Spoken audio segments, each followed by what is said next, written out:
Popular Nigerian singer Davido surprised many people when he got upset with a fan during his performance at a big party in Umuahia, Abia State. The party was held on Friday, 27th of June 2025, to celebrate the launch of two new radio stations owned by Angrily, a well-known businessman and philanthropist. While Davido was singing on stage and entertaining the crowd with his hit songs, he suddenly stopped performing. He had noticed something shocking in the front row: a fan holding a baby in the middle of the loud and crowded show. Davido, who is known to love children, became very upset and said loudly, "Why you go carry baby come here? Are you crazy?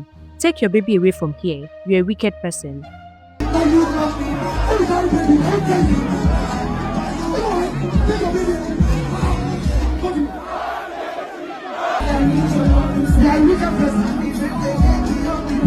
Many fans were surprised by his reaction, and the video of the moment quickly went viral online. Some people supported Davido, saying it was wrong to bring a small baby to such a noisy environment, while others felt he could have spoken more calmly.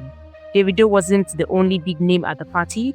Other stars like Cubana Chief Priest, Timaya, Casey, Bright Chimeze, Peruzzi, Zlatan, Zoro, and Jerry were also present. The event was full of fun and music until the incident with the baby happened. Some fans also joked that the person brought the baby hoping Davido would give them money, since he is known for being generous. Share your thoughts with us in the comment box section below and keep watching NaijaNews TV.